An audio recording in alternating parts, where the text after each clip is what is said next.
And welcome into the Boston Sports Summit. I am your host, Tim Barnett, and this is episode number 51 presented by the Grid Network. Very excited to be here. We got a whole host of stories and topics going on amongst all four teams in Boston, the Red Sox, Pats, Bruins, Celtics. But first, before I continue, I just have a special guest that once again, he is coming back on from his stint last week talking about the draft. It is the Grid's resident draft expert, host of the Bi-Coastal Baseball Show here on the Grid Network. Ladies and gentlemen, please welcome Mike Guido. Mike, how are we doing tonight? We're good, man. We're tired, but we're good. We're good. I know. That's the fun part of doing shows on Wednesdays. The middle of the week, you kind of like, 2 days on. You still got 2 days to go. But, Hey, you still got 2 days to go. That's it, right? Yeah, we're rolling, baby. We're rolling. That's it. We're rolling. Well, I know we're rolling because the draft is finally over. You're done watching film. You're done breaking that hole down. As for the Patriots, they did take Will Campbell, number 4 overall. We had a very interesting draft experience as they ended up with 11 overall picks, taking Will Campbell at 4, Travion Henderson, the running back at Ohio State, at 38, Kyle Williams at 69, Jared Wilson at 95, Craig Woodson, the safety, at 106, Josh Farmer at 137, Braden Swinson, 146, and then we took a kicker, another old lineman, long snapper, and Kobe Dean to round it all off as Mr. Irrelevant.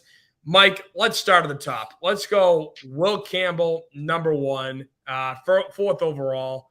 Again, I know we talked about this again last week, but how are we feeling? How should we feel? Really good. Really good. Really good. I think the Patriots overall in the draft, I think, did very, very well, especially at the top. I mean, Will Campbell is like a dog. Like, that kid is the literal visual representation of a dog. That kid is just so fun. Again, I sent it to you in the group chat where I was just like, it's the video of him squatting and he just like, he winks and then he goes back up. I'm like, dude, that guy is so like, that dude's awesome. I want him on my team. And you can see why Mike Vrabel loves him, right? You can see why he's Mike Vrabel's kind of guy. And listen, he is the embodiment of live and die to protect your quarterback. I think that's 100% what he is. He's going to play left tackle for the Patriots. I think he's going to be a great left tackle for the Patriots. Mm-hmm. And listen, man, I tend to believe in guys that are like this. I just tend to I lean into these high energy, committed dudes. And Will Campbell is that guy. I really think that as far as he's concerned, I thought it was a home run at the top of the draft. I think it seemed pretty chalk. I mean, the days leading up to the draft, I mean, we kind of had the feeling that the Patriots were zeroing in on Will Campbell, but I thought it was a home run pick. It was exactly what they needed. He's exactly the kind of guy that you take, in Mike Vrabel's inaugural draft as the Patriots head coach. So, I'm all for it. I thought it was a great pick, a great start to the Patriots draft. Yeah, and I mean, and I think that's kind of the interesting thing with the draft is, especially the first 10 picks at most, where you kind of know where guys are going. At least the first 5, almost where everyone's going. Right. And that's the thing that kind of I don't know, bums me out in a sense because I want that. Oh my God, they took Will Campbell first overall. Like what? Yeah, right. I want that kind of craziness, and to some degree it's almost like knowing your Christmas presents before you even open them. I know. And that's so I don't know, maybe that's part of the reason why I can't get as excited. And as we mentioned, his short arms can hurt him. It can be a factor. So sure. And don't get me wrong, I do love it. I love the dog that's in him, because at the end of the day, you can't teach attitude. You can't teach mean. And when you're in the trenches, you're on the line, you gotta be a mean dude. Yeah. So I'm very excited about that. And Mike, I want to get your thoughts. What was the Patriots maybe most underrated pick of the draft? So the Patriots made several picks later on that I thought were really, really interesting. But the one that I want to pick out is Braden Swinson in the 5th. Braden Swinson, I think, could have very easily gone in the late 2nd, early to mid 3rd round. And I think that they really got a steal with him. I think he's a really solid edge rusher. He's one of those guys that's, he's a pretty particular athlete. Like, I think he's going to fit into a rotation very well. He could find himself in a starting role at some point in his career, depending on how he develops. But I think the Patriots got real value out of that. So Braden Swinson in the 5th. And I also think that the Patriots are taking a very good chance right now on Kyle Williams. Like, Kyle Williams is a receiver out of Washington State. He sort of climbed up boards as the draft kind of drew closer. Kyle Williams was a very, very solid wide receiver at Washington State. I think he's going to fit perfectly in with Drake May. It's the kind of receiver that he likes. So I think that that's those are the ones that I would lean on. But overall, dude, I mean, I think the Patriots. So hold on, but just before we continue on, I want to get your thoughts in. So if you think that Braden Swinson, going back to the 5th round pick, if he is, by your estimation, which I take very seriously, late 2nd, 3rd round pick, at worst, a 4th round, why did he fall to the 5th? Does he have any kind of attitude issues? Is he an off the field concern that you got to worry about a little bit? Like, is he injury prone? Like, what's kind of the deal with that? No, I mean, I think he's a little light. I mean, that's really one of the things with him is that he's a bit undersized for an edge, right? So he's only like 250 or so pounds. So he's a bit undersized. He's a speed rusher. He's not a great run defender from my estimation. But again, he's one of those guys where, he's a bit raw in talent, but I think that there's some real upside there. I think that his combination, he's 6'4", right? So he's not a small kid. He's a pretty solid athlete. So I think that there's some real upside with that. And again, I never took him as a run defender. I think he's a really solid player overall. I think as a pass rusher, he could have a lot of success. So listen, he's not, obviously he's not a guy that you would take in the 1st, but as, somewhat of a raw edge defender that has traits, who's got some speed off the edge, he's got some bend. I think that's a really solid pick in the 5th round, especially. I mean, listen, and Braden Swinson probably should have gone in the 2nd, 3rd round. I'm surprised that he didn't. But this, Tim, was also a really odd draft. I mean, you saw a bunch of guys that went undrafted that I really thought were going to get drafted. Like Isaiah Bond out of Texas did not get drafted. Like, I really thought that was something else. And there's some off the field stuff that comes with that. But somebody like Jared Ivey out of Ole Miss didn't get drafted either. I was going to give him a 3rd or a 4th round grade or something like that, and he didn't get picked. Like, it was a very interesting draft where we saw a lot of guys that we thought were going to go on day 2 end up going later on in day 3. So it might not say all too much about Braden Swinson specifically, but more about the draft and the nature of the draft itself. I think he was certainly deserving of a pick that's better than the 5th round. But again, I think if you're going to ask me, I think as far as his run defense and maybe a little bit of an undersize, he might just be a true edge rusher, scheme specific. That might be why he fell a little bit. Well, and I mean, as we all know, speaking of players who fell dramatically in this NFL draft, Shedeur Sanders. Yeah. Now that I think both you and I agreed on the day 2 of the draft show for the Grid Network, which again, if you guys haven't checked it out, it's on the Grid Network's YouTube page, and great insights by both Mike and our other resident draft expert, EJ Savage. But Shedeur Sanders. So there's been a lot made with him, and I feel like everybody wants to blame Dion. It's all Dion, and that's the reason why he fell, and no one wants to deal with Dion, this, that, and the other, where I feel like everyone also wants to leave out the fact that Shedeur went into these interviews and bombed. Like, he was an arrogant, he was kind of, you know what I'm saying? Like, he was extremely arrogant, just acted like he was the king of the hill, that he could do whatever he wants. It didn't matter. He wanted to weave his way to a certain team. And then both you and I agreed that, hey, he is at worst a day 2 pick. He's a 3rd rounder at absolute worst. Right. Then he fell to the 5th, where the Browns also took Dylan Gabriel. So the thing, and we'll talk about the prank call in just a minute, but I do want to say, like, everybody wants to say it's this or that. Everyone wants to say it's his attitude or it's, his race, for lack of a better, thing. Right. What really can we discern from this fall that are NFL teams really colluding with each other, or is it just a simple case of, you want to be careful. This guy, he was kind of a, a-hole in our interview.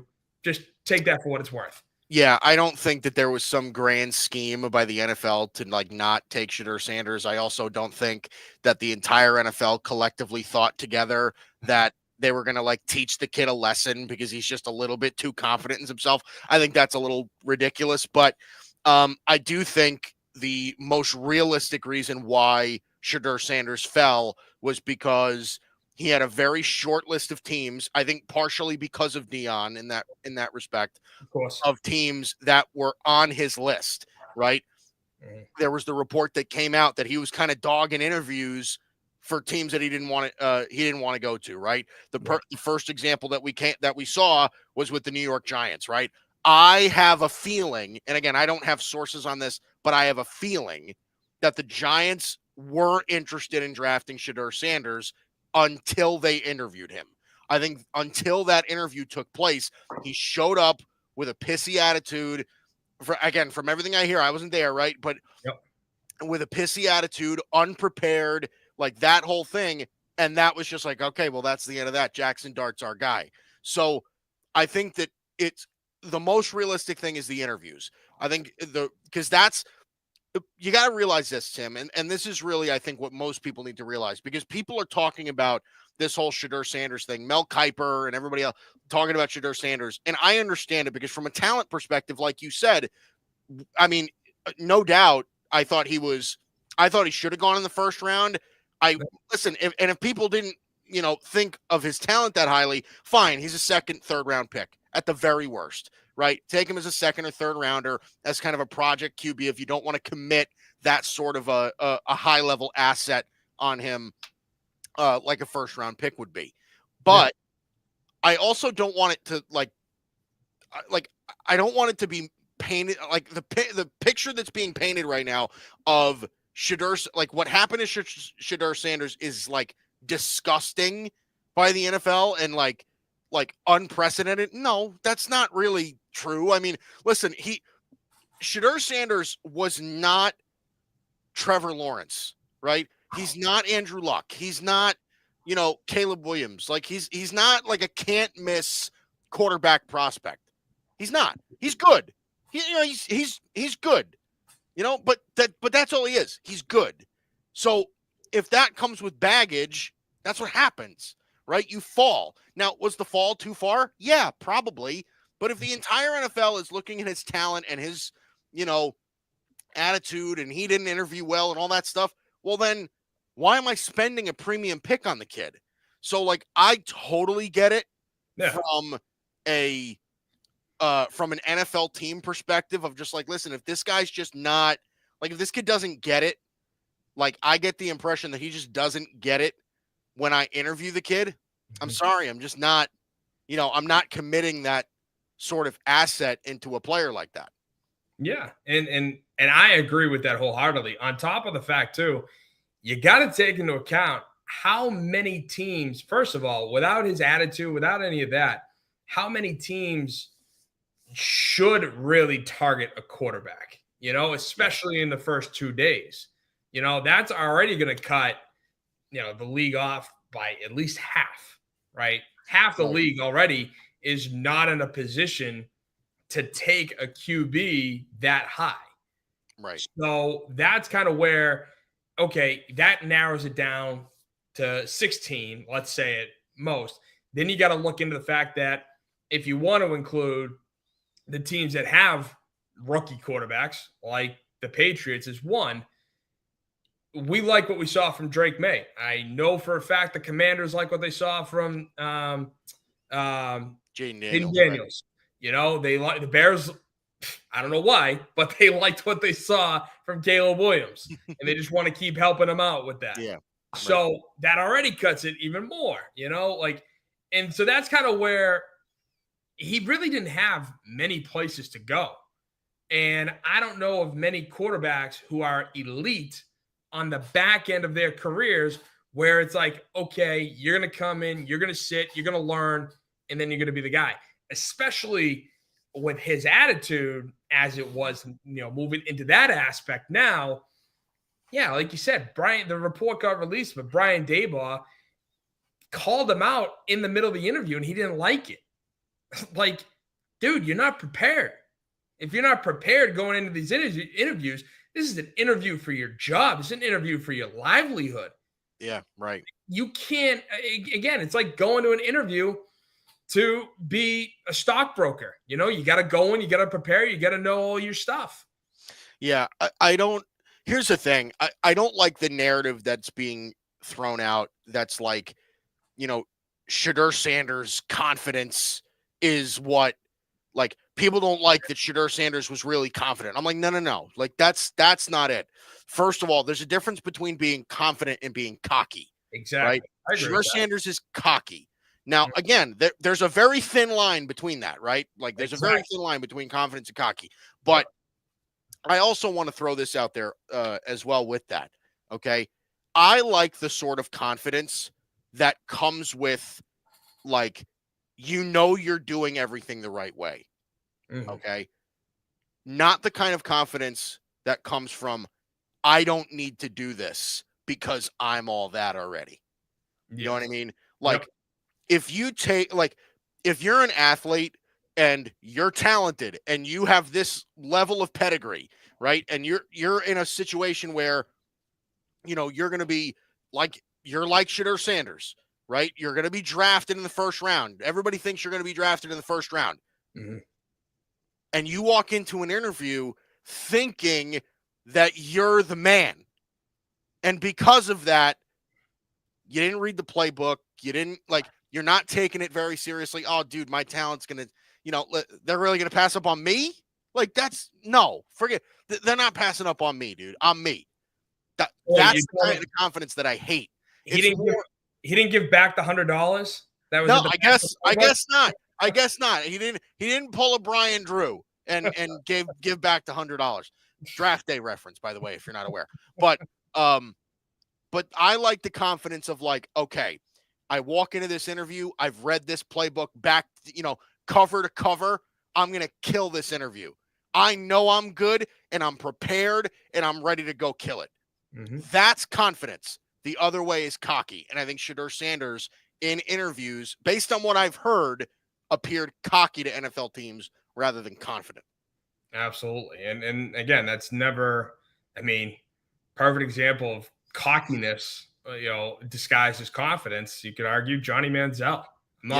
I'm not saying that talent-wise they're the same, but again, Johnny, if you watch that Netflix documentary about Johnny Manziel, he's like, I didn't log a single minute studying for, the playbook. Right. And that was Johnny Manziel. And by the way, Johnny Manziel was more talented than Shedeur Sanders. Like, let's get that clear. Okay. As a college player, Johnny Manziel was a better college player than Shedeur Sanders. And it's not close. It's not close. But Johnny Manziel is, you're 100% right. Johnny Manziel is a perfect example of that. That dude took everything that he had and just chucked it out the window in the worst ways possible. Like he's, and honestly, Johnny Manziel's almost kind of, I don't want to say embraced, but accepted that now, right? Yeah. But, like, And, it and is a decent example. Yeah. Yeah, and I'll tell you this too. I mean, when I was working for the Arizona Hotshots and the Alliance of American Football (AAF), or anybody that remembers, I was there. I yeah, remember that stuff. I still have all my AAF stuff. But I will say, when it was rumored that Johnny Manziel wanted to come back, wanted to play in that league, he went to several teams, and it seemed like he was on the up and up. He was on the straight and narrow. And again, it's all, it's all alleged, everything that I'm about to disclose, but it's just more of, when he got there, he was the same, entitled. He was arrogant. I don't know if he watched film or not, but he relied a lot on his physical traits. So again, confidence over cockiness is, I think, I agree with you. I think it's a big issue when it comes to that. Unfortunately, Sanders, hopefully learned and will understand and take it and move forward. I know that Deion, and this is one of the things I love about Deion Sanders and what he does over in Colorado, is he is unapologetically Christian. He's bringing religion back to the Colorado football team, which I think is great, and it really keeps these kids' head on their shoulders. I hope that is ultimately what happens over there, and as long as, like I said, you're right, as long as he learns and understands, great. The one thing I do also want to talk about, just in terms of that, was obviously the prank phone call. What made it worse was that it wasn't just some random kid at Ole Miss. It happened to be the DC's son of the Atlanta Falcons, Jeff Ulbrich, who was the former DC at the Jets and was on Hard Knocks 2 years ago. And he is been fined, I think, what is it? He's been fined $100,000, and the Falcons were fined like 150 or something like that. 250, yeah. 250, and then the kid gets off scot-free, essentially, which I don't know if he gets off scot-free coming home to his father. Nope. But, no, sir. But, I do sit there and I'm like, it's how like, what could have the NFL even done to his son? You know what I'm saying? Nothing. Like, it's one of those where I've seen people say, like, and the kid walks scot-free. It's like, yeah, but like you said, what could they have done? The kid doesn't work for the NFL. Like what are they going to do? You know what? As the NFL, we are going to fine you $100,000, $500. Yeah, like, what? Like, come on. Like, listen, that kid has to sit at home with his football coach dad, who is a psycho. That Hard Knocks. Jeff Ulbrich. By the way, Jeff Ulbrich was the interim head coach for the Jets when they fired Robert Saleh. Okay, so this isn't like a nobody. Okay, Jeff Ulbrich probably came home and chewed that kid out like you wouldn't believe. He just cost his dad $100,000. Could you imagine? Like, I would listen. I love my dad more than anything, and my dad, and he's not one to get super duper angry. My dad would kill me, kill me. Oh, you and me both. You and me both. Oh my God. Could you? Yeah, that kid's getting off scot-free. That kid is not going to see the light of day forever. Like, that kid's, forget it. That kid's new PS5 is broken in the driveway. He wouldn't be able to play an N64 like that. No. Like, even if he had it and knew how to play it, he was like, everything gone. Yeah, that kid's back on flip phone, man. Like, that kid's iPhone is gone. Yeah, you kidding me? He's on the brick. Yeah, really. No, full antenna. Yeah. But seriously, Tim, like, what a, I don't want to use foul language on your program, but what a douchey move. Yeah. Really. What a terrible, and I don't think Shedeur Sanders is like the only one that ever gets prank called. I'm sure that some other Gene got prank called last year. I'm sure he did. I'm sure a bunch of players this year did. Mason Graham got prank called. Did you see that? I did see that. Yeah. But like, what the hell is with that? Like, can we stop? And I understand that, like, it is kind of It's not funny. It's just like a stupid prank, but that's what it is. It's stupid. And you're not really being funny. Like you're now you're just kind of being like being a-holes. Yeah, right, exactly. Like the Mason Graham one, I think really pissed me off more than anything because the kid's like, you effing suck. You're like this. Like, after he can convince them. It was some Ohio State fan kid or something. Yeah. And it's like one of those, first of all, the fact that he got the number one, that's one thing. But the other thing, too, is like, if you're going to do, like, first of all, I am not advocating for prank phone calling draft, potential NFL draft picks. Like this is a totally different thing. Like beyond stupid. The old prank phone call is one where there was no caller ID, and you're like, hey, is your refrigerator running? Go catch it. Like, it's so dumb and stupid, but that's the beauty of it. Now, you know what the funny thing is? Prank phone calls now are what Favre did in Super Troopers. It's his pranks. Everybody's becoming Rod Favre. And it's awful. You can't be. Have you ever seen Super Troopers? No. Oh my God. I wish I knew the reference, but I don't.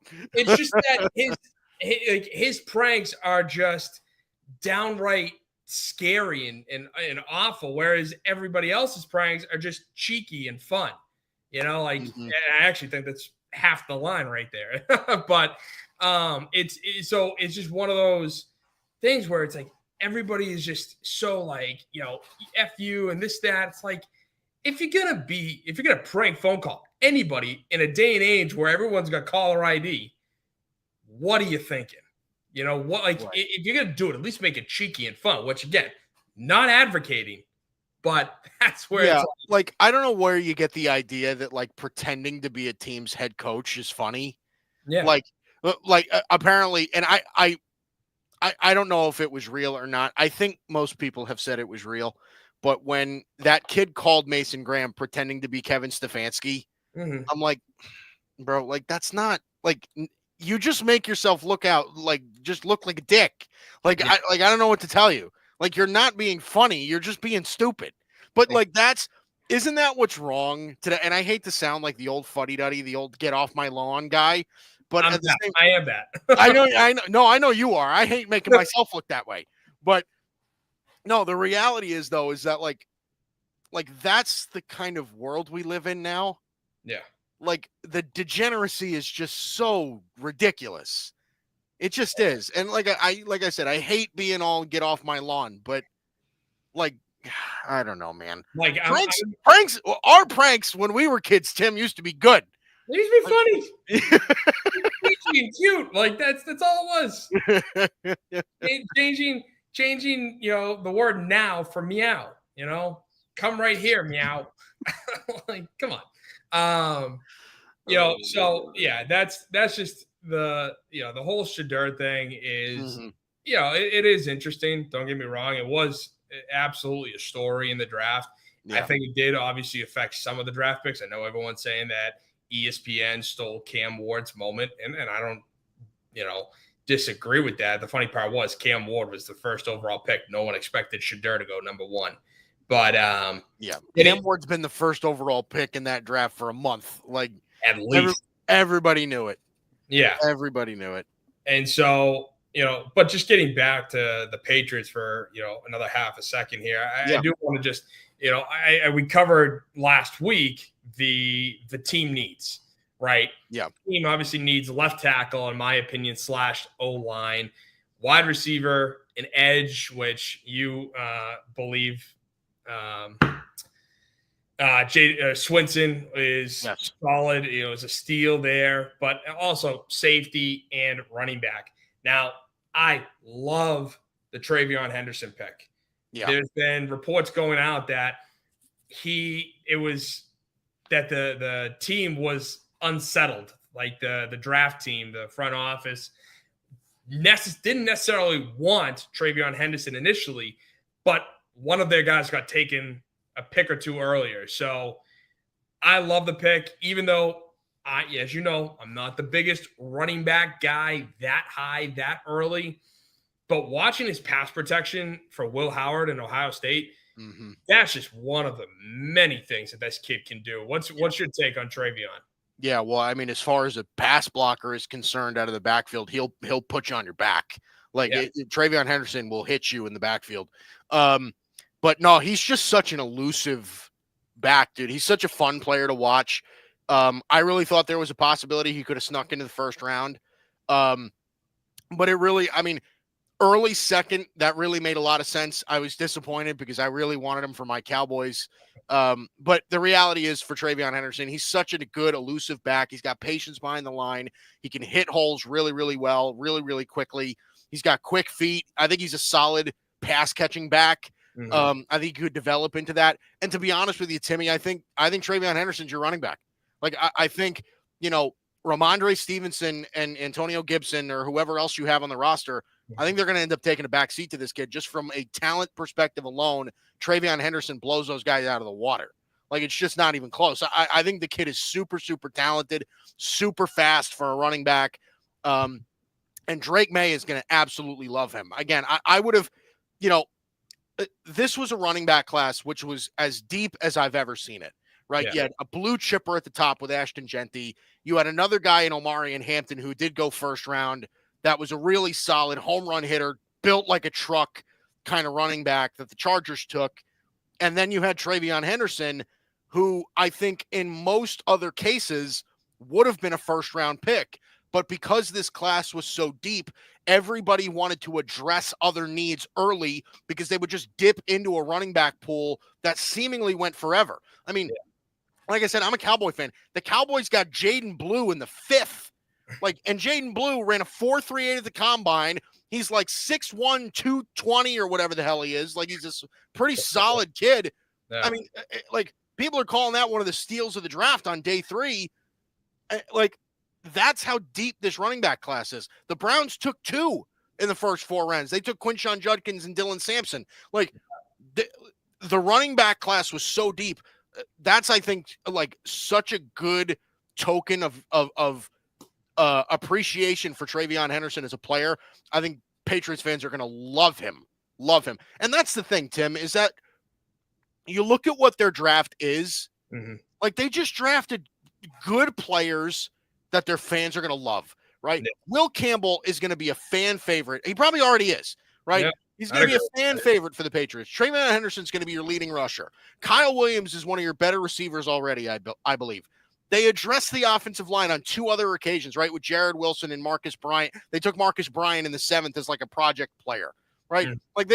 They addressed a lot of things that they need. Now, as far as their team needs are concerned, I think on the edge, Braden Swinson is a really nice get and is great value in the 5th.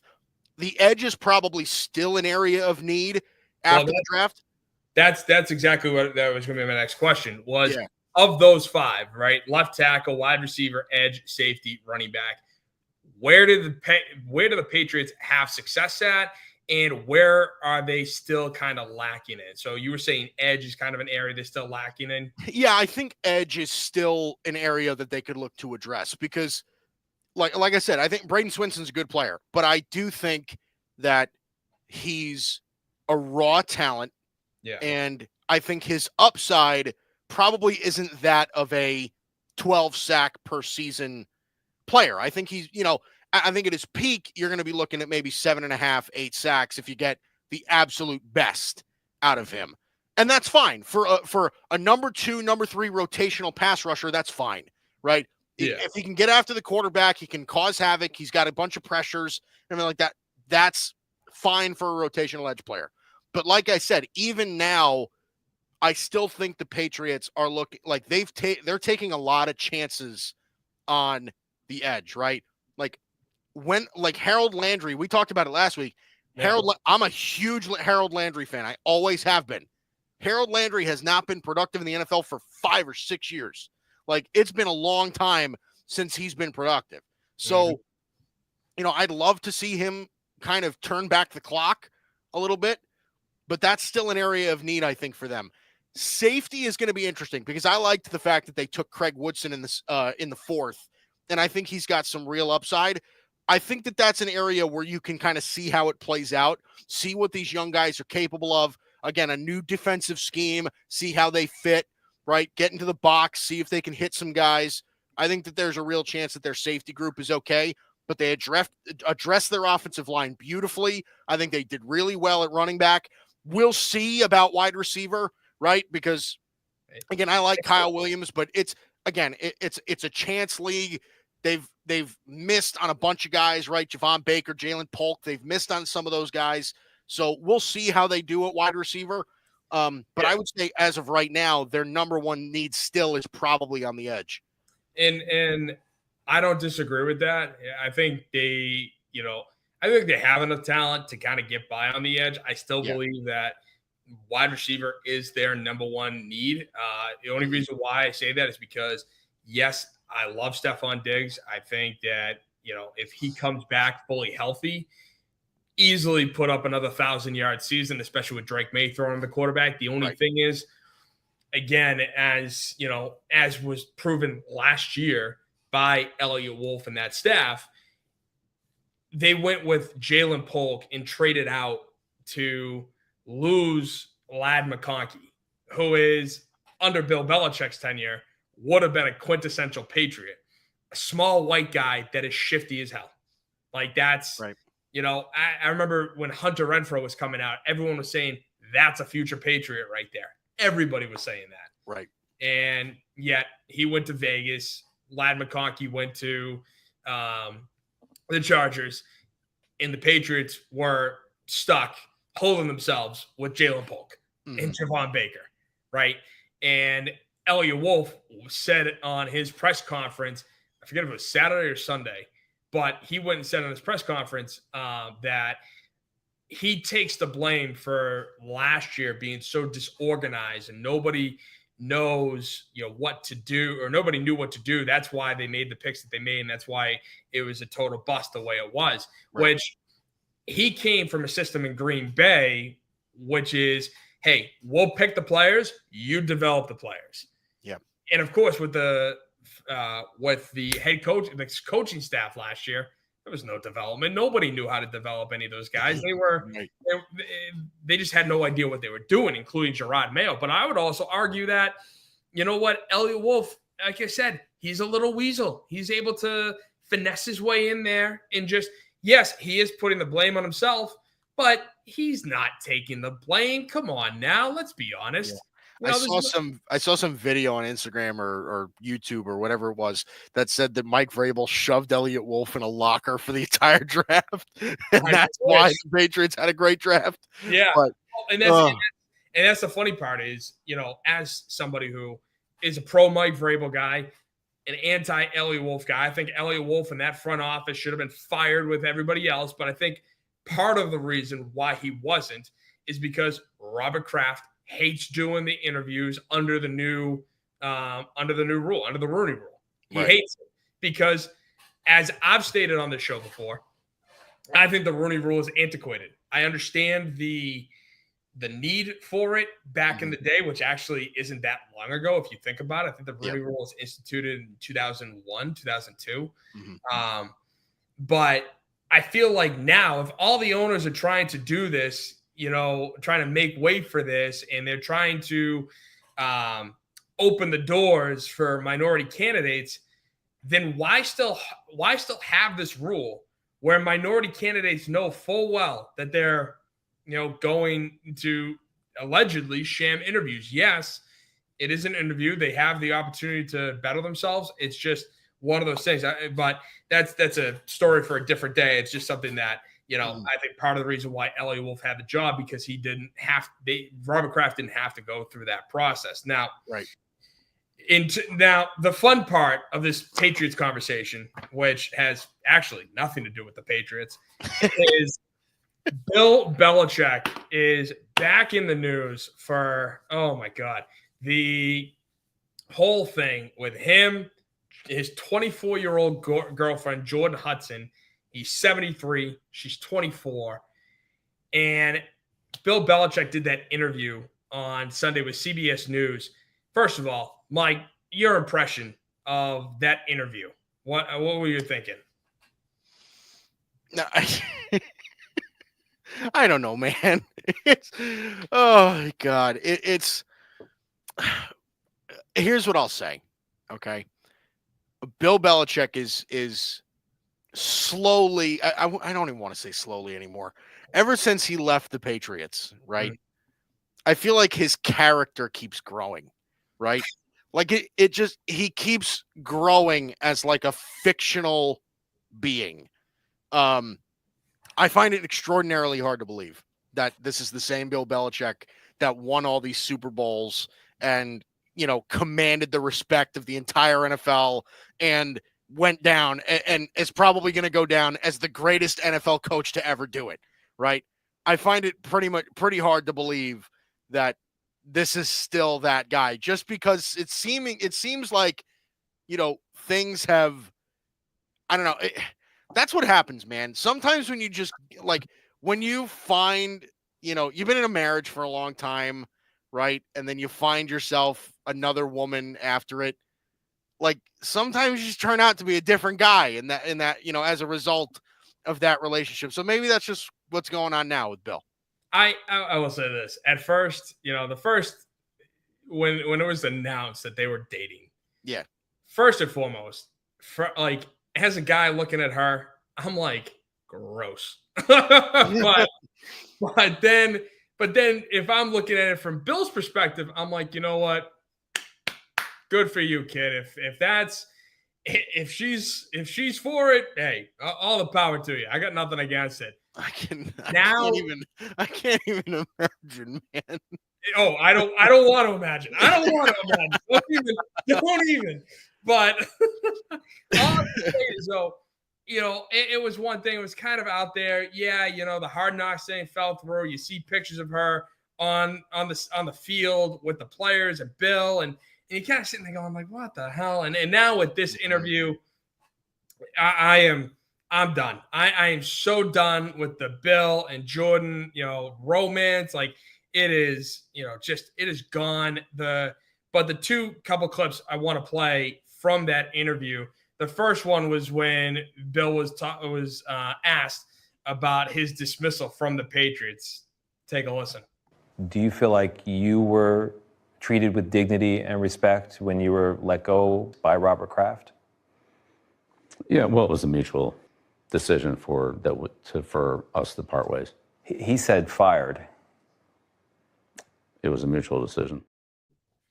So I was stunned first and foremost when it wasn't so much that was one thing. I think it was when Robert Kraft went on the Breakfast Club and said he got fired, which we all knew, but it was a nice way to let it go. And then, of course, once Bill walked out the door, it was everything flipped on its head. Kraft went after Bill with the documentary, with the aforementioned firing. Right. Like Mike, what's your take on all just that clip right there? Well, I think Bill Belichick's telling the truth, sort of, just because Bill got fired, but I also think that there was probably a conversation between Bill Belichick and Robert Kraft about, Bill, this is going to be your last year, right? Yeah. And Bill probably was just like, okay, well then, listen, if it's going to be my last year, fine. You know what I mean? So it very well could have been that he was fired and Bill Belichick was just, whatever. I'm 72 years old or 71 years old or whatever he was. Fine. I'm cool. So that's kind of what I, am getting from this. I think that, I think this is American media in a way trying to stir up something that might not really be there. I do think that there's, there might be animosity, but I also think that, it was they probably both decided that Robert Kraft probably said, Bill Belichick, it's time for you to go. And Bill Belichick said, yep, it's probably time for me to leave. I think it could be as simple as that. No, and And I think I agree with you. I do believe that was just it was a mutual part in the ways, hash, backslash fired. Like it was underlying, he was fired. Right. It made all the sense in the world. And again, I was one of the people who, listen, Bill, love you, mean it, but you're done. Get out of here. We need fresh blood. We need a new voice. And I didn't mean a new voice by Gerard Mayo, but we needed a new voice at that time. The thing is, this whole thing stems from Bill's book, right? This whole interview comes from Bill writing his book called The Art of Winning, Lessons from My Life in Football. Now, the crazy thing about this is in the book, he lists Jordan Hudson as, quote, "Thank you to my idea mill and creative muse, Jordan Hudson." And then you have this interview where I hate the word muse. Oh, I hate it. It's so creepy. It's such a weird word. It's ancient Greek. It's like, we're done. It's ancient Greek for a reason. Like, what? But it's so weird. And then, of course, the whole point of this was for the book. And in the book, he mentions, Jordan Hudson, he goes, sorry, I'm kind of twisting my words here. I got multiple thoughts going on at once. But when you're doing interviews like this, you did mention her name. She is with you almost 24/7. She is going all around. She's even known as, I think, what was it? Just her personal representative, football operations. Yeah. I don't know. Right. Needless to say, Jordan Hudson, Bill Belichick was asked about their relationship, just how it got started. And Jordan chimed in and cut it off right away. And this is the clip of that for those who haven't seen it. Here we go. The other change for Belichick is 24-year-old Jordan. By the way, can I just say, for Bill Belichick, not Belichick, Bill Belichick. I'm sorry. I had to chime in. That's just so funny. First time I heard it, I was like, wait, what's his name? Yeah, let's stop everything right here. Belichick. Right, come on. Exactly. Come on. All right. Here's the rest of that clip. The other change for Belichick is 24-year-old Jordan Hudson, his creative muse, as he writes in his book. Make sure that that's the philosophy. Jordan was a constant presence during our interview. You have Jordan right over there. Everybody in the world seems to be following this relationship. They've got an opinion about your private life. It's got nothing to do with them, but they're invested in it. How do you deal with that? Never been too worried about what everybody else thinks. Just try to do what I feel like is best for me and what's right. How did you guys meet? Not talking about this. No? No. It's a topic neither one of them is comfortable commenting on. Like, comfortable comments, we all allegedly know the story of them meeting on that stupid flight to Florida while she was still a cheerleader for the Patriots. But I just find this wild and kind of like I said earlier, I'm done. What are we doing here? Yeah. I don't know. But I don't think that was like, here's the thing. There's probably a conversation that was had with that reporter or that reporter's team or something where they said, these are, here's a list of things that we don't want to talk about. Okay, fine. Whether or not them meeting was on that list or not, I have no idea. Mm-hmm. But they have to assume that reporter is dying to ask that question, right? Because listen, Bill Belichick's 73 years old. Mm-hmm. Jordan Hudson is 24. Now, again, there are lots of super duper wealthy old guys that find themselves in relationships with super hot, super young 24-year-olds. Like that's not that's not like new. That's not a new phenomenon. No, that's a real thing. Okay. Oh yeah. And for anybody that's just like, yeah, stop, it's the real world, people. Grow up. Like that's the world we live in. But listen, as much as we'd like to frown upon it or whatever, and again, well, it's not so much that I'm frowning upon the relationship. It's that, as you mentioned earlier, like it's Bill Belichick, the man who went on to win 6 Super Bowls as the head coach of the New England Patriots with Tom Brady, the man who commanded all this respect and all this, gravitas. When that man walked in a building or walked in a room, it was like, bam, like you couldn't help feel it, obviously. But the crazy thing, so speaking to the agreed upon questions, CBS News PR tweeted out at 4:20 this afternoon saying, quote, when we agreed to speak with Mr. Belichick, it was for a wide-ranging interview. There were no preconditions or limitations to this conversation. This was confirmed repeatedly with his publisher before the interview took place, after it was completed. So my thing is, Bill Belichick, this man who commanded all this respect, who is arguably going to go down as one of, if not the greatest coach in NFL history, all of a sudden met his Delilah and became Samson and got his hair cut off. And now everything, like, he's done. He's lost his mind. Part of it, too, Mike Florio wrote on Pro Football Talk that in the book, or in the email that was posted on social media by Jordan Hudson, he writes, Belichick describes himself as the, quote, leader of an organization that grew from $500 million franchise to an $8 billion organization.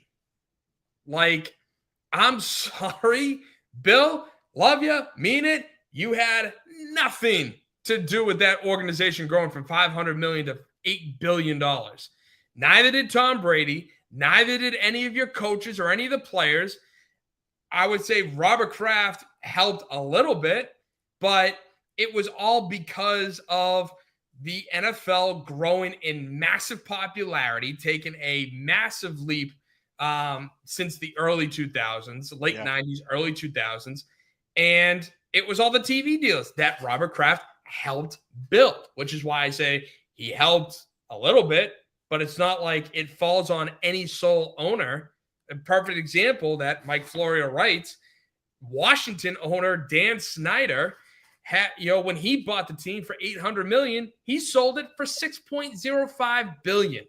So again, one of the worst owners in NFL history still made a massive profit. And guess what? He had nothing to do with it. Right. Like, Bill Belichick truly has lost his mind with this whole, Jordan Hudson thing. I shouldn't say I feel bad for the guy, because I don't think that's the right phrasing for it. But it's just kind of like, one, I'm done, and two, what are you doing, dude? Like, you're just gone. He's literally lost his mind. That's my thought. Yeah, listen, man. I think, like I said, I think unfortunately, this is just what happens. Like it sounds a little like melodramatic in that way, but I think he's dating a girl that's 50 years younger than him. Mm-hmm. You know what I mean? She's probably got him like a dog on a leash. Like, it's a shame, dude, because it's somebody that we have like immense respect, especially you, right? Like, immense respect for. I always hated the Patriots growing up just because they beat everybody, and I hated it. I do. Like, you were that good. I was uninterested in football because I knew the Patriots were just going to beat the hell out of everybody. And again, that was a good thing as far as Bill Belichick was concerned. So I don't know, man. It's just, it's sort of an uncomfortable situation. It's, and to be honest, in a few days or so, nobody's going to care. And exactly. I'm sure nobody cares now. Like, it's pretty damn close to nobody caring now. But, listen, let them have their relationship. If there were reports that said like, listen, there were like classmates of hers that said like, oh, I've seen her date men before and she's controlling and she'd get mad at him over stupid stuff. And I'm like, listen, I don't know that I need to know all of that, but it's just the fact that she's in such like a prominent position in his life where it's almost like she's acting as a manager of his that, and not a girlfriend. And she has right. no experience, and I think that's part of the other thing too. In the TMZ, the report that came out on Monday, I think it was, she stormed out for 30 minutes, delayed the interview for 30 minutes. Like, again, she's immature, she's young, she's controlling, and she has no idea what she's doing, and again, I think that kind of plays into the sadness of this whole thing. And Bill Belichick might just be too old to care. I think that's exactly what it is. He might just be too old to care. Fine, whatever. Just okay. I've got my 6 rings. Run around and have your tantrum, whatever. When you feel better, come back to me. Whatever. Yeah, exactly. He's too old to care. Well, he's got his own kids. He's been married before. Like, whatever. Yeah. Who cares? Well, going from one psycho coach to another psycho coach, but in a good way, we have the Boston Celtics just beat the Orlando Magic. Joe Mazzulla. Love Joe Mazzulla. I meant psycho in the most nice way possible because him yelling at Tatum to get up, after game 1 when he injured his wrist, I thought was wild, and I actually kind of liked it because that's one of Tatum's knocks is that he's soft. I mean, you saw him with the ankle injury near the end of the season that he, favored it on the court and was rolling back and forth, almost like he blew out his knee. And then he plays in the very next game against Phoenix, in which I was like, are you serious? Like, the playoffs are around the corner. What are you doing? Right. But at the end of the day, the Celtics defeated the Magic last night in one of those games where I really think we saw 2 Celtics teams last night. The team that turned the ball over consistently and somehow didn't make a single 3 in the half, which was they were the second team all season for that to occur, not to make a single 3-pointer at half, but then only be down 2 at halftime, only for them to just go off in the third and fourth quarter, win by 31 points.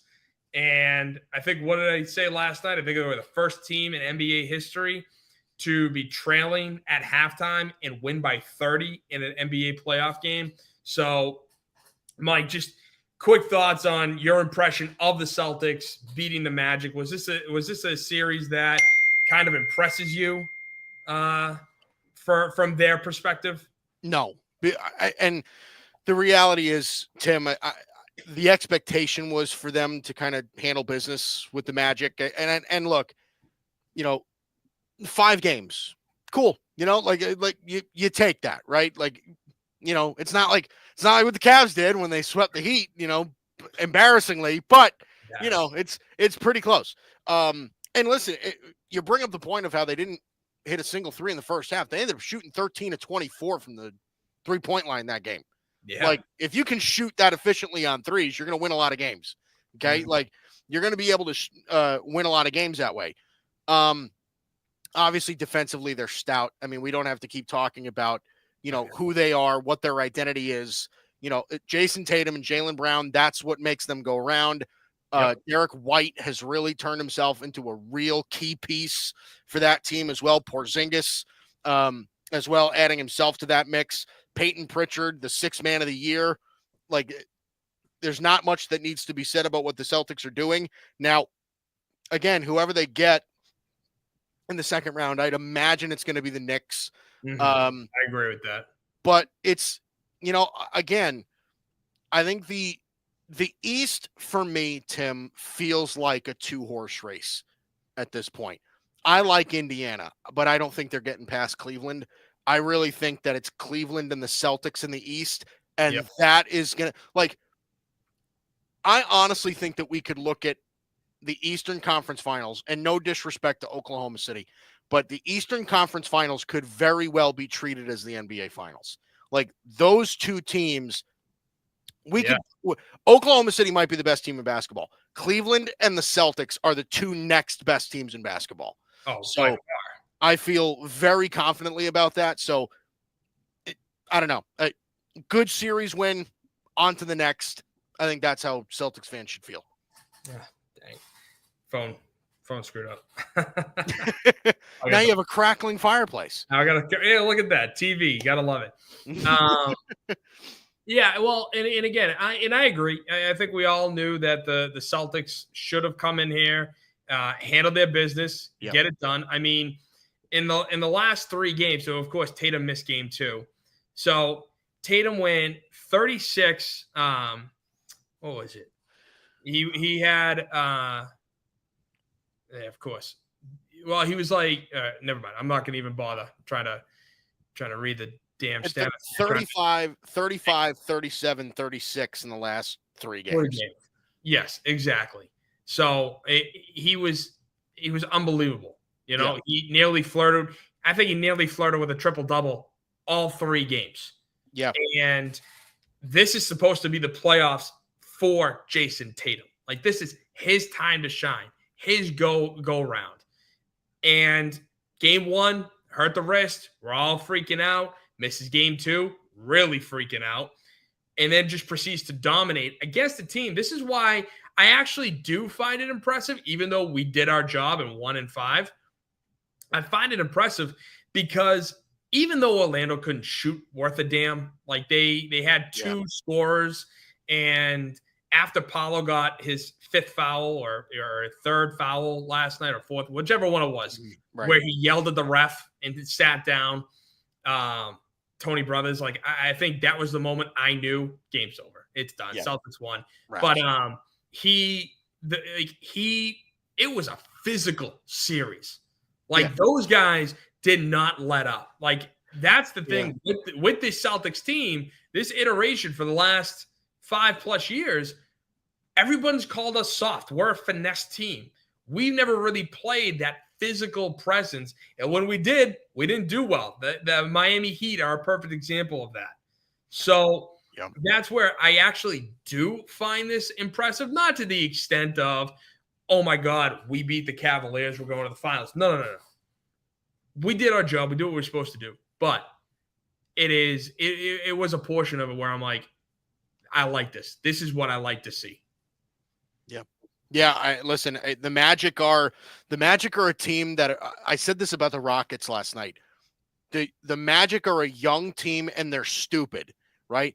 They're stupid. They're too stupid to know that they really shouldn't be in that series with the Celtics, right? Absolutely. Like, so what do? They play their ass off.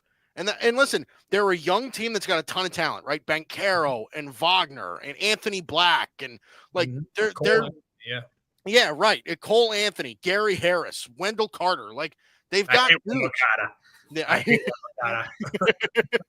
but they've got guys, right? Tristan Da Silva, like they've got real guys on that team that they can build around. And listen, I said this about the Magic yesterday too. This is just like a stepping stone for Orlando. Like they'll be back here. You know, they're a team that's, you know, early on in the process, right? It's only a couple years ago they had the number 1 pick in the draft.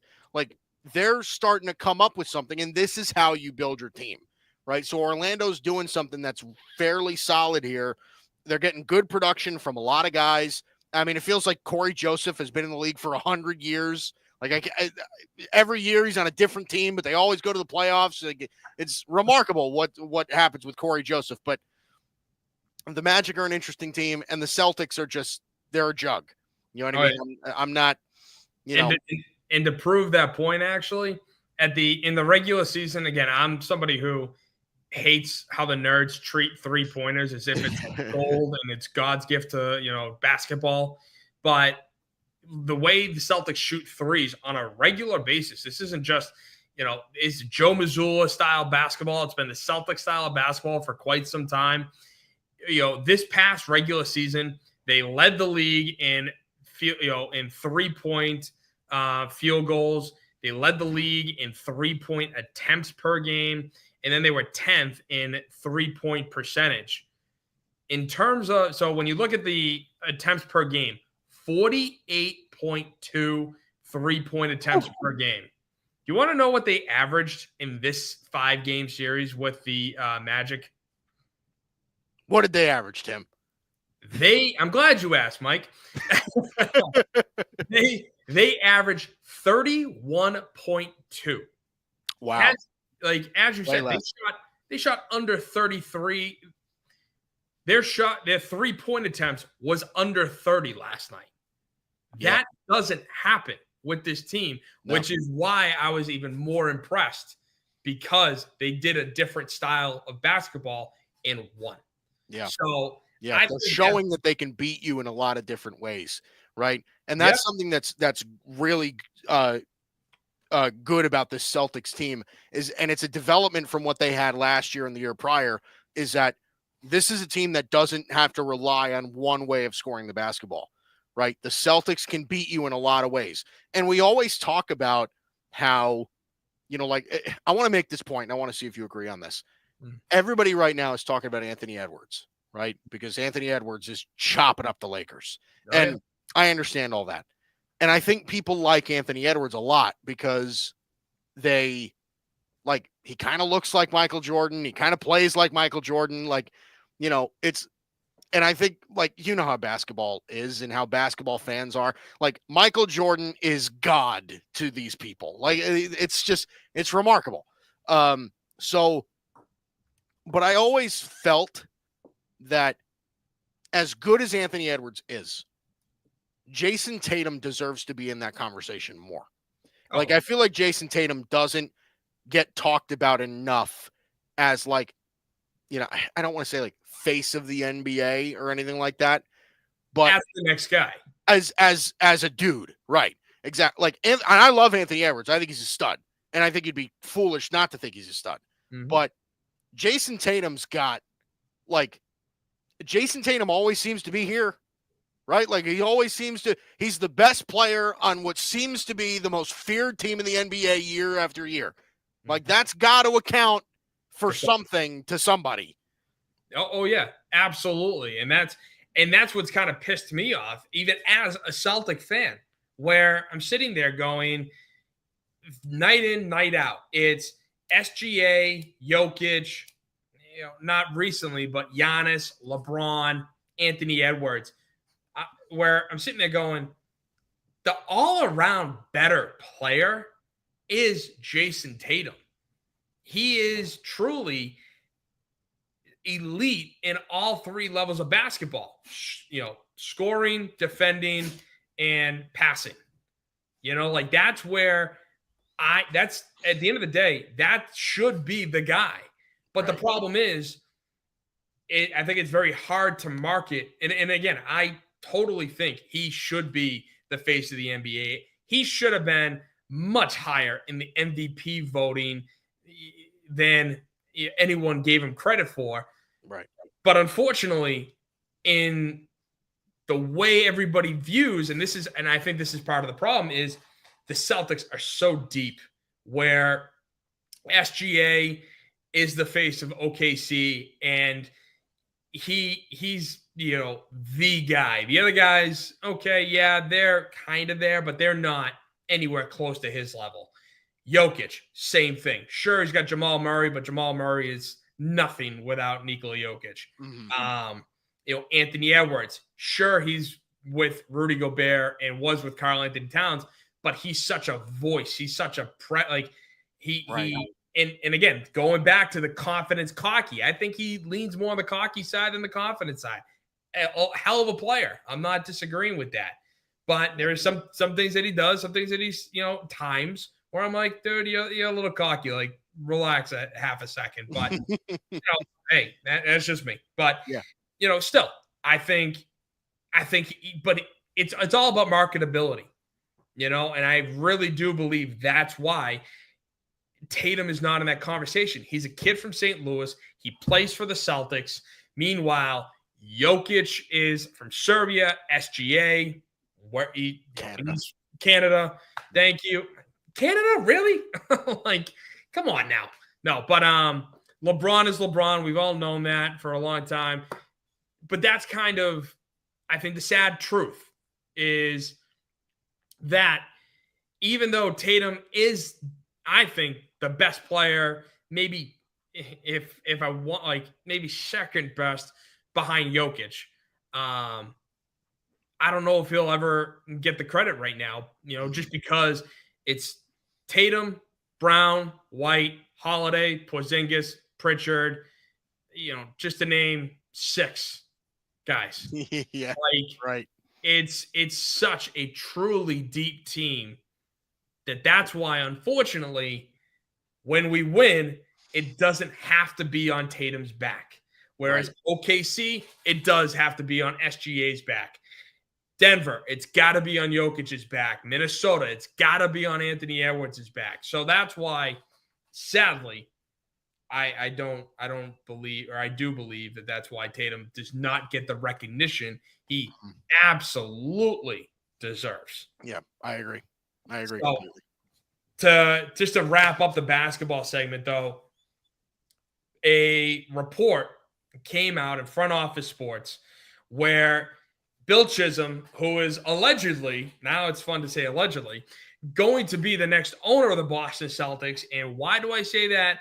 Because Wick Grossbeck and the Grossbeck family accepted Bill Chisholm's $6.1 billion asking price, even though the Grossbecks don't own the TD Garden. It belongs to the Jacobs family and the Bruins.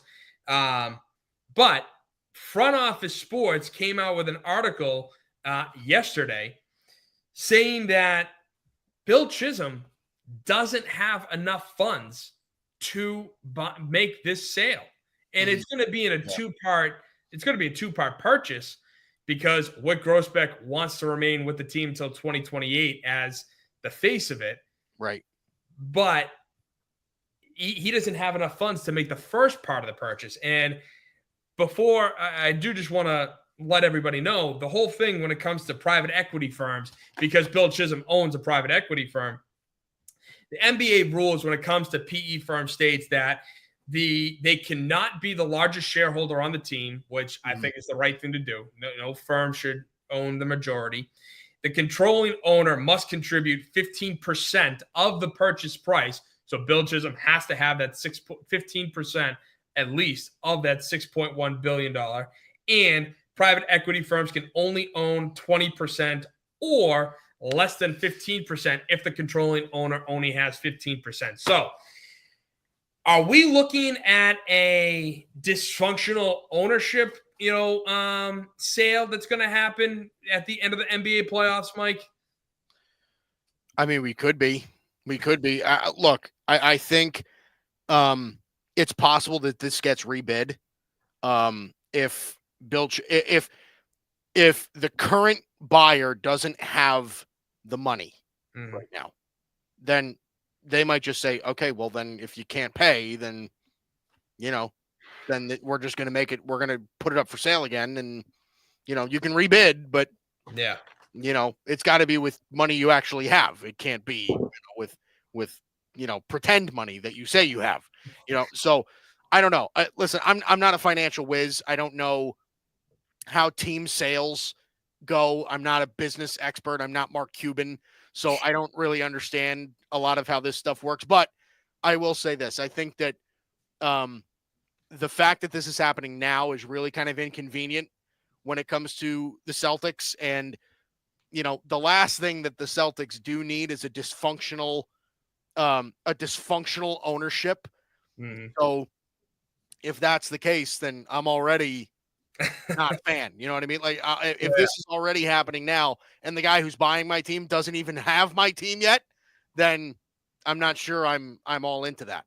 Exactly. And the funny part, and this is the thing that kind of pisses me off, is the private equity firm that is part of Bill Chisholm's group owns a piece of the Spurs already. So like, that's the thing that kind of pisses me off about, private equity firms like BlackRock owning land, owning public property, owning, sports teams. And that drives me up a wall itself as, my my segment drives me up a wall. Anything that like stuff like that. When I hear that, housing prices are bought by BlackRock and stuff like that, I'm like, no, like, I'm sorry. I would if I was president tomorrow, I would put a stop to that in a heartbeat. Not a single firm can own land, not an entity, not a country can own land. China owning half our farmland, stuff like that.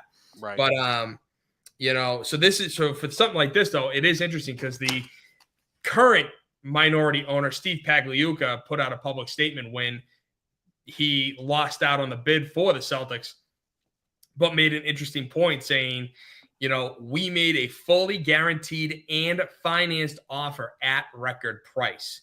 We had no debt or private equity money that would potentially hamstring our ability to compete in the future. So I don't know. I was all for Steve Pagliuca in the first place. So part of me, as much as Bill Chisholm is a native Bostonian from Georgetown, I'm just kind of like, you know what? Sorry, I don't know you. I know him, and I would rather, have Pagliuca be my next owner. Right. But going from, what was a great ownership group in Wick to now an ownership group I still am at odds with, the Boston Red Sox. Mike, you're the host of the Grid's Bi-Coastal Baseball Show, the only baseball show on the Grid Network. If you guys haven't checked it out, it is an excellent baseball show if you want to know all things MLB related. But Mike, what are your thoughts on the Red Sox so far? It was a rocky start, but now they seem to kind of be getting things going. It's a season of ebbs and flows. And by the way, I will say the Bi-Coastal Baseball Podcast is no longer the only baseball podcast on the Grid Network. The Metropolitan Report, hosted by our buddy Alfred Parser Jr., does also exist on this network as well as of recently, as of this season. So proud to see that. Listen, the Red Sox, I don't know, man. They started out very well, then took a dip, and then now they're back to looking like themselves again. And I think that's going to be the story of their season. It's all going to be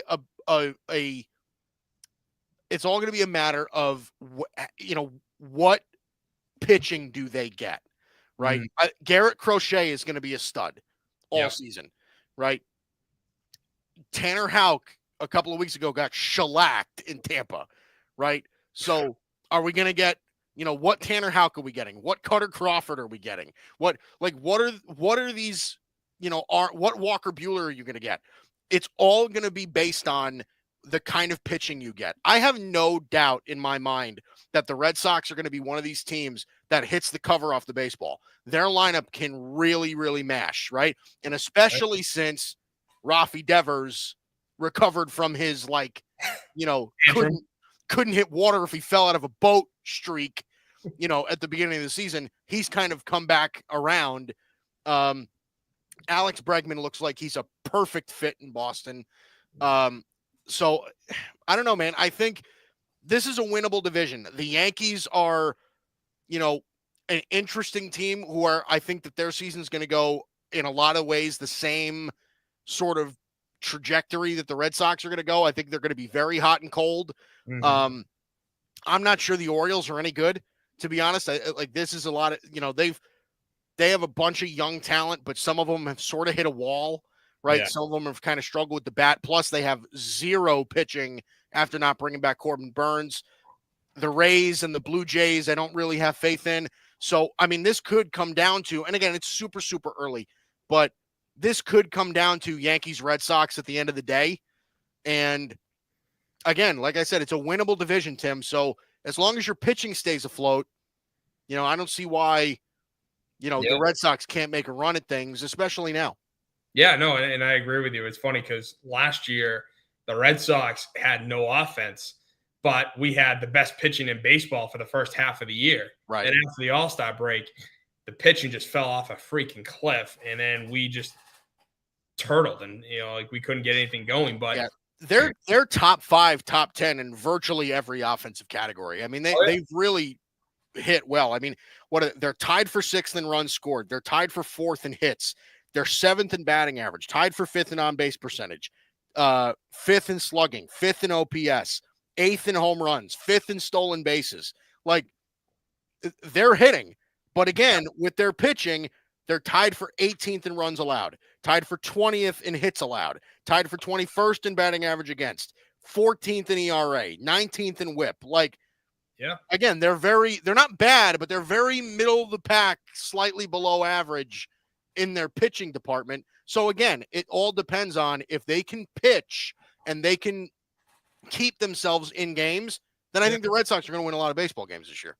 absolutely. And it's funny because, with those stats, I looked up the month of April, and the Red Sox are 16-10 in April. They're tied for third most wins in baseball, second in the American League. But hits, doubles, home runs, RBIs, they are 5th in most strikeouts too.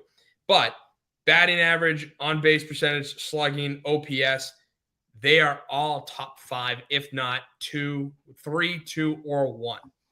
Whether it is in baseball or the American League solely. So, again, I it's one of those things where I've watched this, I've watched the team, and it kind of sneaks up on you, where you're like, they're losing. What are we doing? You have these bad spurts like Tanner Houck against Tampa. Like, what's going on? We suck. But then you step away, you look at the stats. You're like, wait, how the hell did we win 16 games? How are we first in all these categories, second, third, like top 5? Like, what? That doesn't make sense. It's not.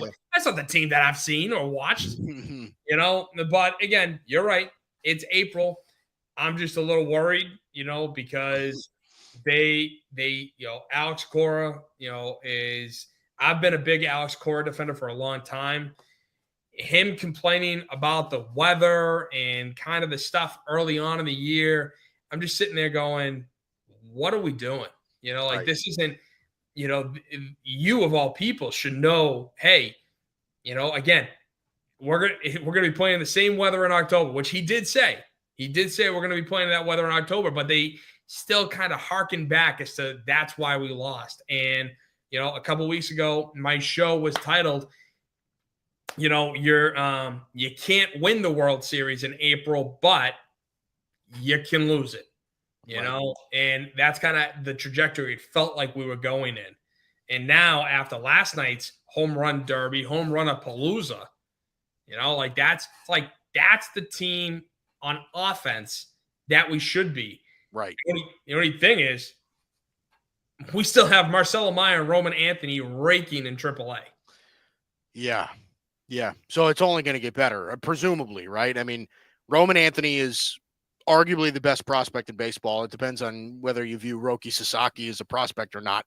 But Roman Anthony is the best prospect in baseball, arguably. Marcelo Meyer is a top 10 prospect in baseball. So, you fit in Meyer for Story, and then you fit in Roman Anthony for what? For Rafaela or Wilyer Abreu, and then you go to work? I mean, there's been talks about Roman Anthony for Tristan Casas, because Casas hasn't been, hitting as well as, he's been talking himself into. So do you move Devers to first? Throw Bregman at third, and then what do you do in that scenario? Yeah, well, that's the $1 million question, is because Roman Anthony has never played first, not in AAA. There's a video that came out of him fielding ground balls, but he still has never played first in a game. You have that. Devers, I don't think, has played, I don't think he's practiced at all at first base. Mm-hmm. And the way he looks, I don't trust him. I don't trust him, making those stretches or scoops or anything like that. He wasn't a great third baseman, in terms of his defense. But and so that's kind of the tough thing, because you got Duran, Rafaela, who's an athletic freak, who's kind of gotten back into his hitting. But I don't expect, if he hits for 250, that's a hell of a season for him. And then Abreu started off on fire. Ridiculous.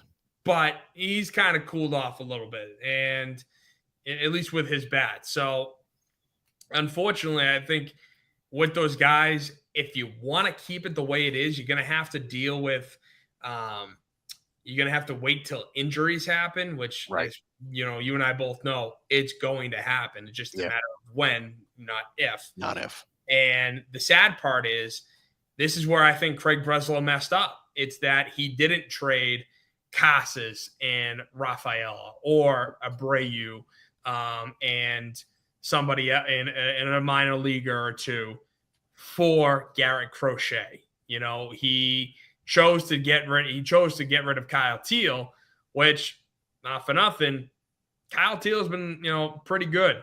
And he's somebody that we desperately needed at the catching position this year in particular, with Connor Wong getting hurt.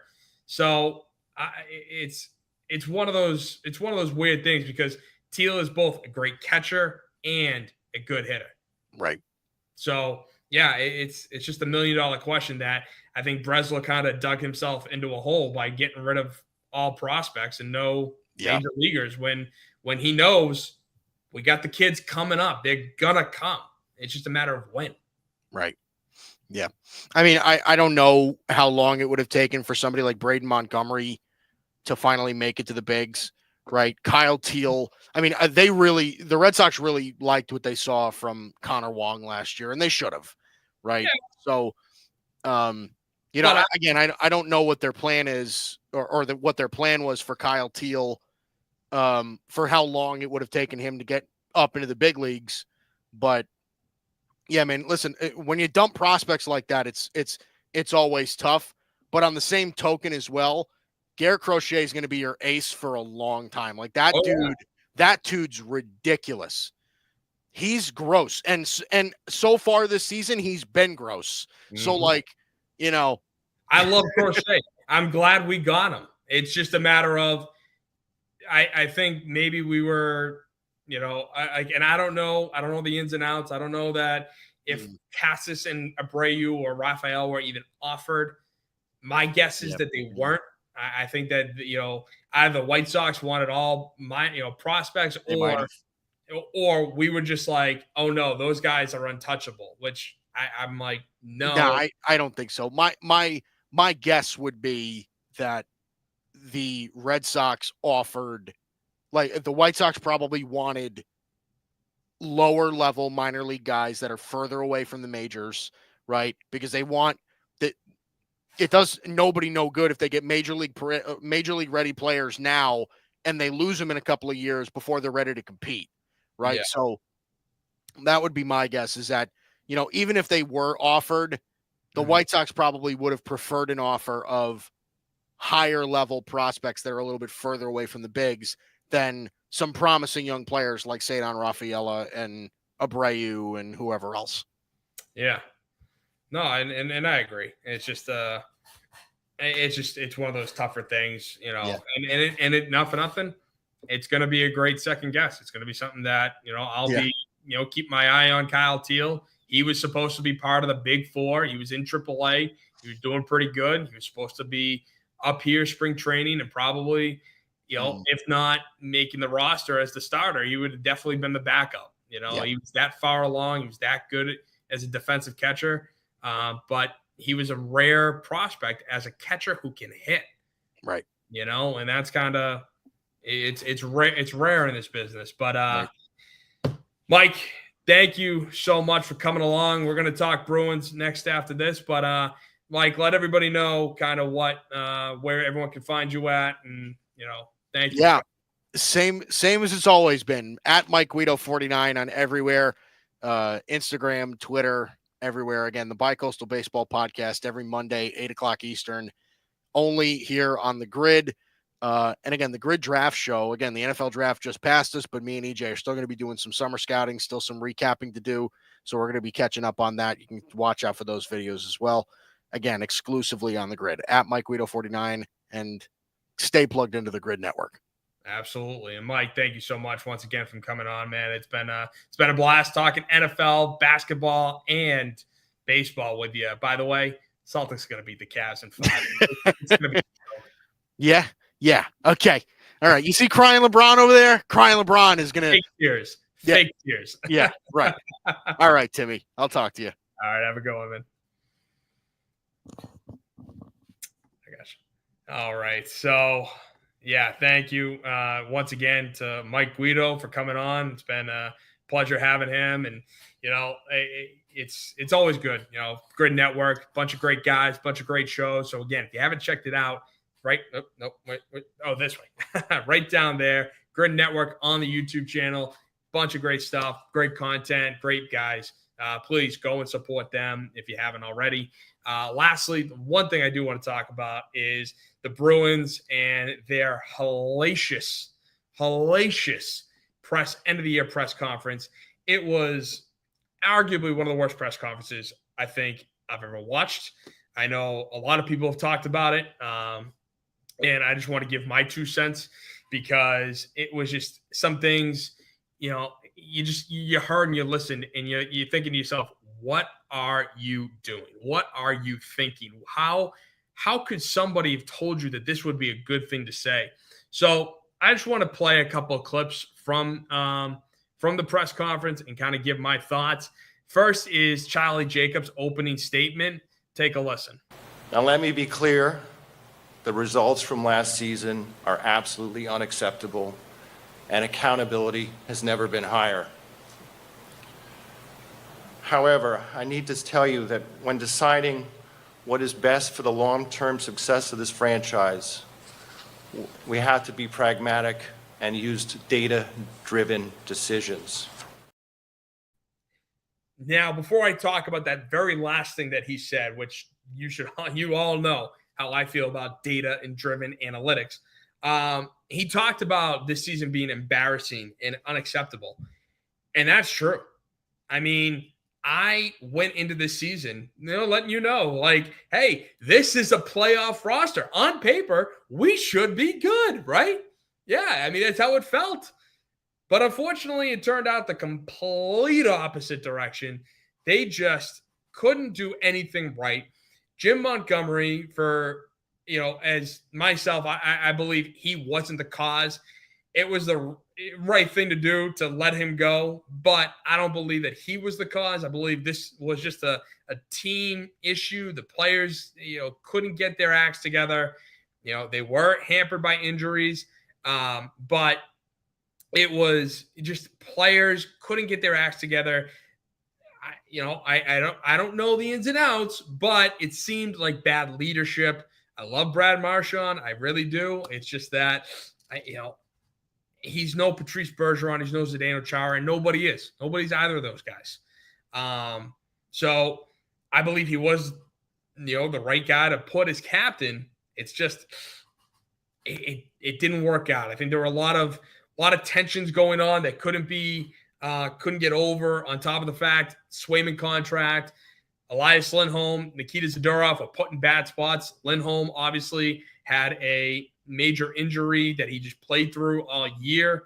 But, as I mentioned, this was a playoff team. I thought on paper we weren't a Stanley Cup contender, but I thought we were a first-round team at least, might win a round, because, again, you never know what happens in Stanley Cup playoffs.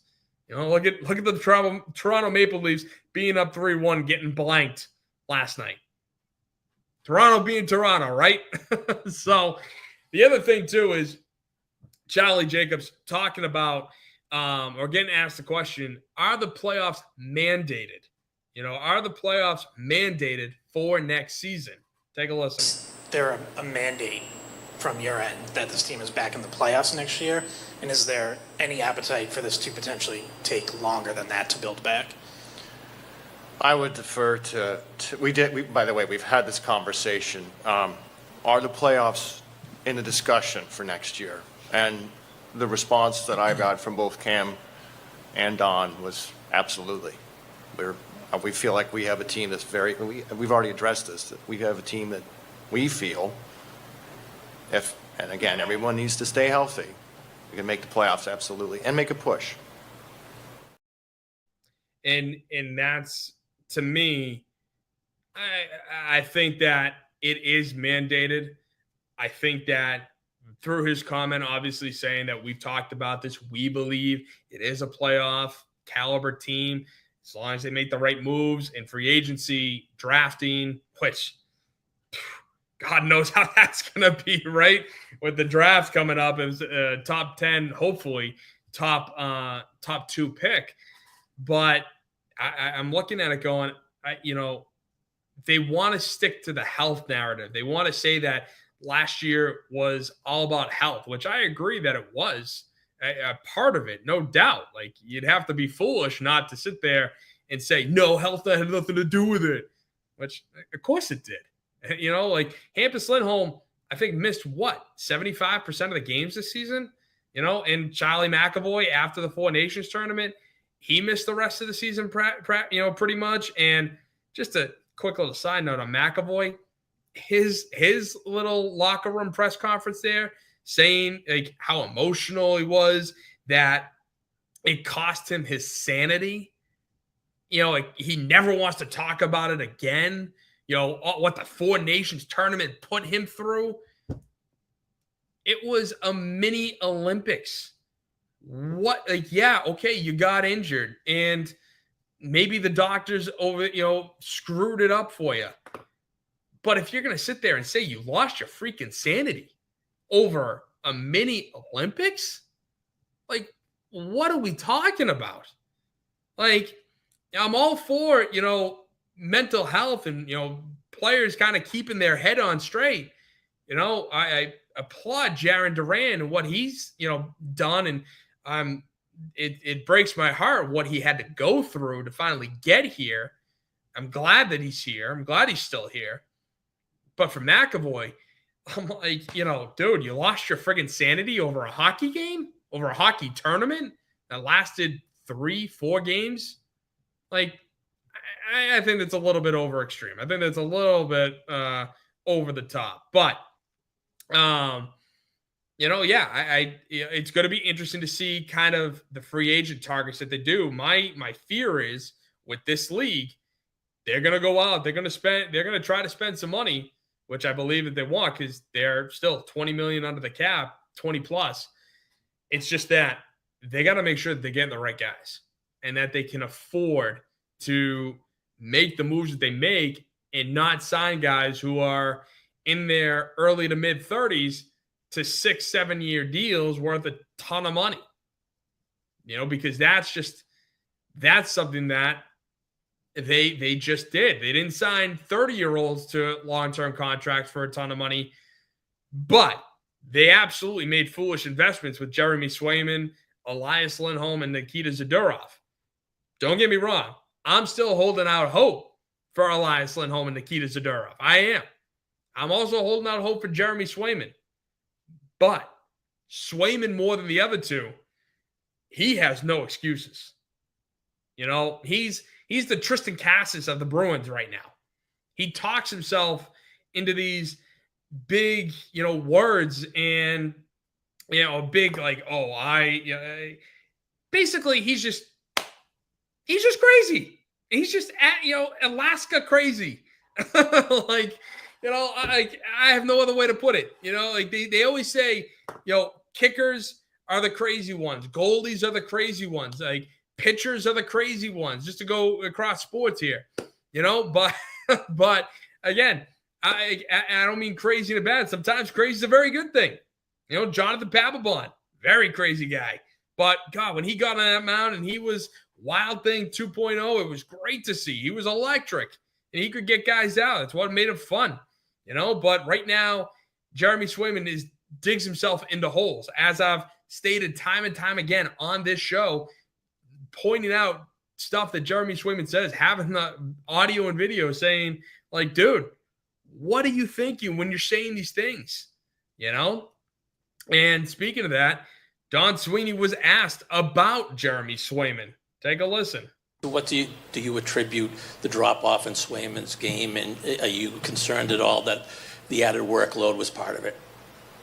Well, in my exit meeting, Jeremy categorically denied that the extra workload was part of it. In some ways, it also led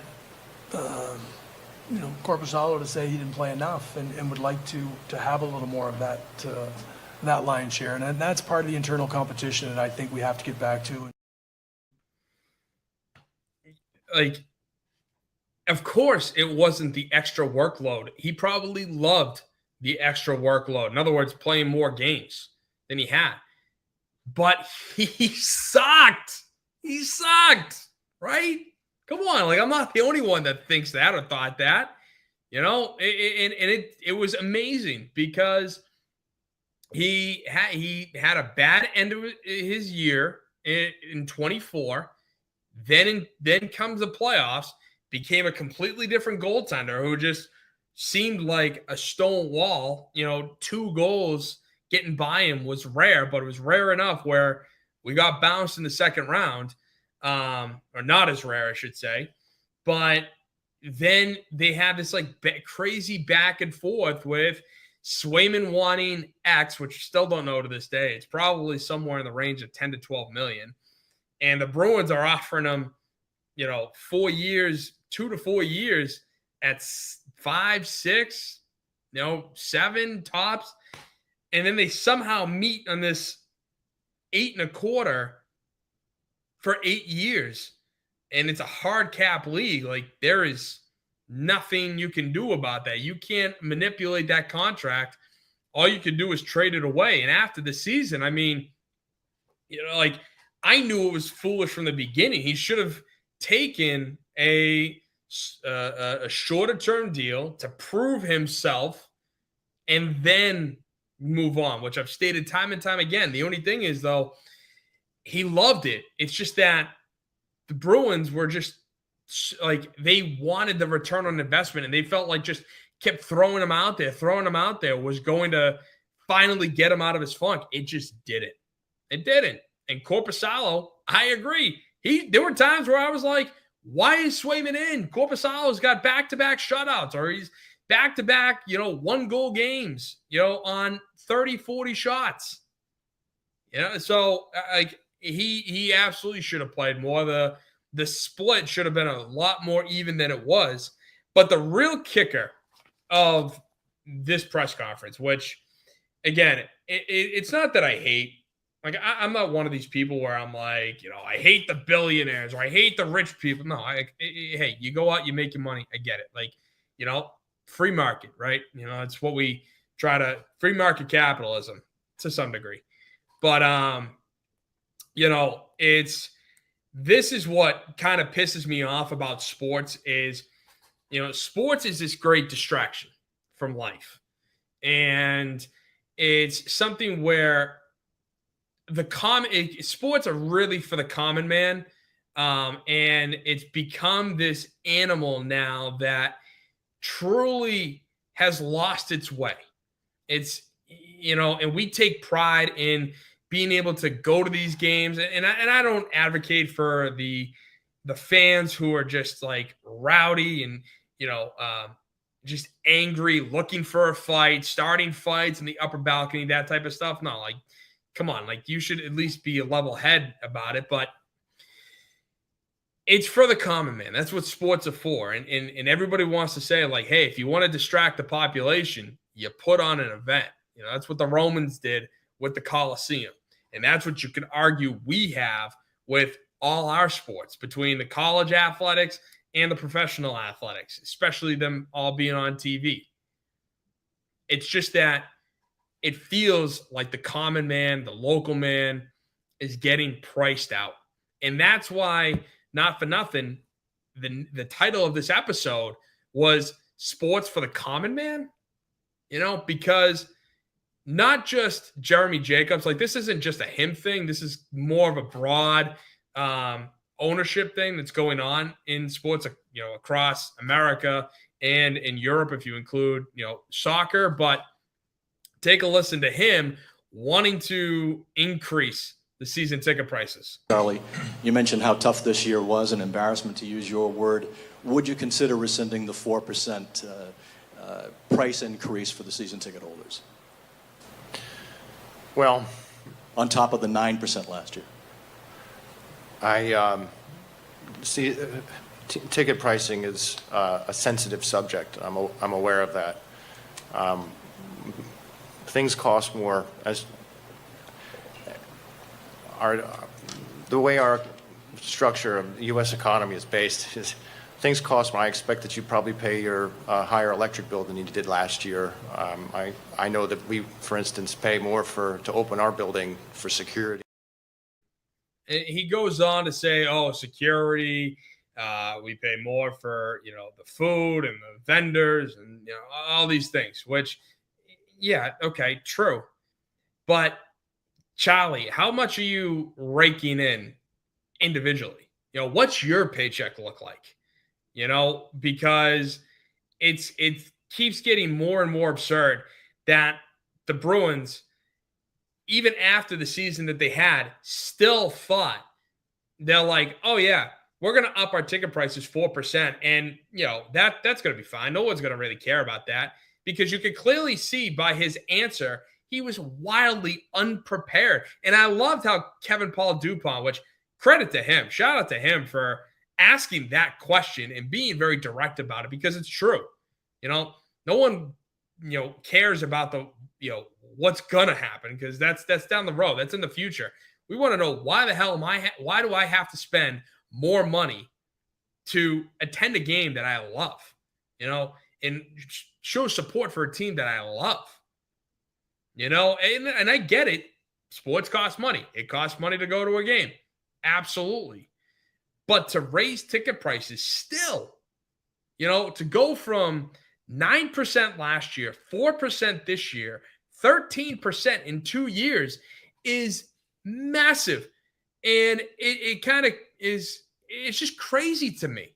It really is. And the funny part is, I'm scrolling on Twitter the other day, and I come across this thread talking about how Ryan Reynolds and Rob McElhenney flipped everything on its head in the Premier League in terms of being ownerships.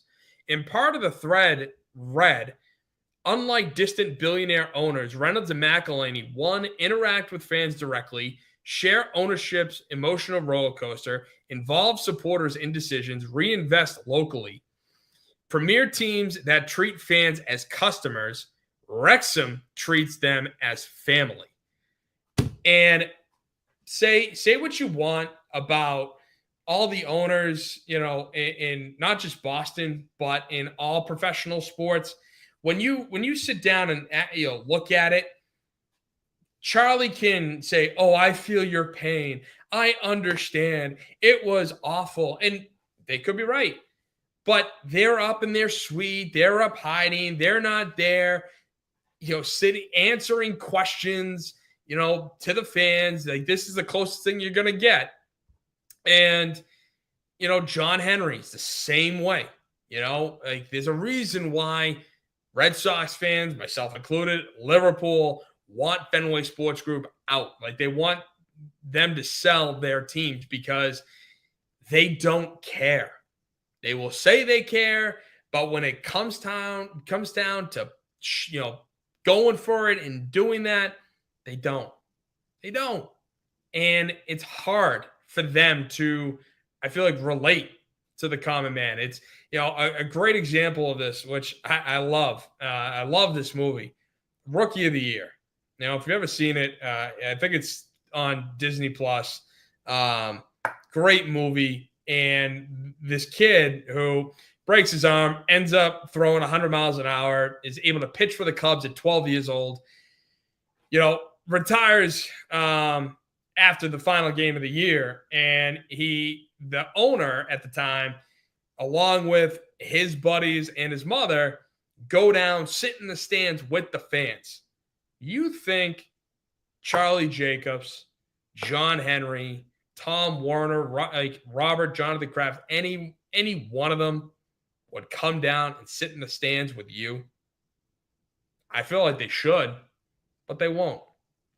And no matter how much Robert Kraft wants to say, I'm a fan, he did sit in those bleachers, but that wasn't when he owned the team. And for security purposes, sure, I get it. Like, I'm not sitting there advocating that they should sit in the seats. It's just that the relatability, right? It's the relatability aspect that in pro sports here in America, and the Premier League over in Europe and major soccer leagues over in Europe in terms of like the billionaires, it seems that ownership groups have lost their way. Sports has lost their way. That it's more of an investment tool, as I was reading when discussing why everybody is trying to, in the article by Daniel Roberts from Front Office Sports, when discussing people wanting to own sports teams, you see celebrities, former players, private equity, owners and firms wanting to get a crack at owning a sports team right now. Sam Porter, who owns the soccer team Necaxa in Mexico and La Equidad in Colombia, said, quote, "Sports teams are inherently a scarce asset class. You can think about sports franchises as a Picasso that has an active balance sheet and a group of employees and a lot going on," which breaks my heart that it's not about the Hallis family. It's not about the Mara family, the Rooney family, hell, the Kraft family to some degree, as families who own the franchises, who own these teams and pass it down to their kids, and it keeps going and going and going. And to some degree, it's great. To others, obviously, you look at the Bengals, you look at the Browns, not so much in terms of ownership, but it's just that relatability factor is just no longer there. And it feels that more and more the common man is getting priced out. A lot of people still are attending games, and it's great, but what it cost for a family of four to attend a Red Sox game in 1999 compared to what they make and what the ticket prices were is drastically higher than what it was in 1999 today. So it just it hurts and it breaks my heart because like I see these and it's like, man, sometimes you got to pick and choose your battles on, should I buy these tickets? Like, hey, we just had a tough economy, the last few years. Can I really afford it? Is it something that I should be doing? And I that's to me that answer is crazy. Like the fact that we even have to ask that question, for some fans, it's just it's wild. So listen, I do want to thank you for sticking around.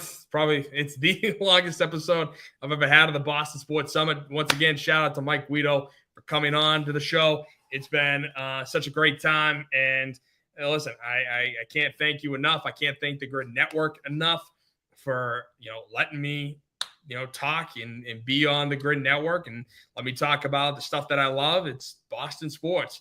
Once again, don't forget, hit follow, subscribe, follow, share, subscribe. There we go. And then you can go down, check me out, Boston Sports Summit on Instagram, X, YouTube, and of course, check out the Grid Network. Once again, thank you all for sticking around. It is I am your host, Tim Barnard, and this is the Boston Sports Summit. Once again, thank you all, and I will see you all next week. Have a great rest of your week, and God bless.